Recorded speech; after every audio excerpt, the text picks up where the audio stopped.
ఆడికన్నా cool గా ఉండే చోటు పోవాలా బాగా. ఏమే ఎప్పుడైనా నా చేతికి దొరికిపోతావా లేదా నాకు టైం రాకపోతుందా అప్పుడు చూసుకుంటా నీ సంగతి.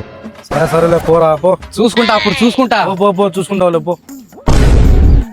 ఏమన్నా వాడు ఈ మాదిరిగా వార్నింగ్ ఇచ్చి పోతున్నాడు, నువ్వేమన్నా కదనా అని. అదే చెప్పుకోలేరా. మొన్న ఒక స్టోరీ జరిగింది మా ఇంటి పక్కనోడే ఉండి చెప్తా చూడు ఇప్పుడు.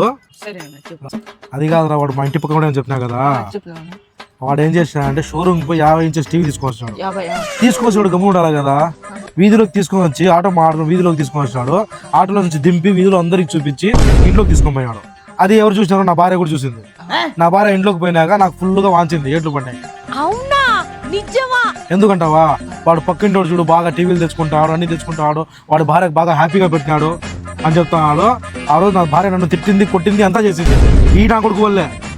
తెలుసా నీకు? ఆ పగతో నేనేం చేసిన, షోరూమ్ పోయినా 200 పెట్టి టీవీ అట్ట బాక్స్ 90 ఇంచెస్ టీవీ 90 ఇంచుల టీవీ అది తీసుకొని 200 పెట్టి 100 రూపాయలు ఆటో మాట్లాడుకొని ఆటోలో వచ్చి మళ్ళా ఈదిలో దింపి ఆటోలో నుంచి బాక్స్ 90 ఇంచెస్ టీవీది వీధిలో అందరికి చూపించి వాడి భార్యకు కూడా చూపించి ఆ అట్ట బాక్స్ ఇంట్లోకి తీసుకొని పోయినా. ఆ రోజు నుంచి వాడి భార్య వాడికి అన్నం పెట్టడం లేదు, తిండి పెట్టడం లేదు, వాడితో ఫుల్ ఉన్నది. అది స్టోరీ. అదే వాడు నవ్వే పగబట్టాడు. ఖతం.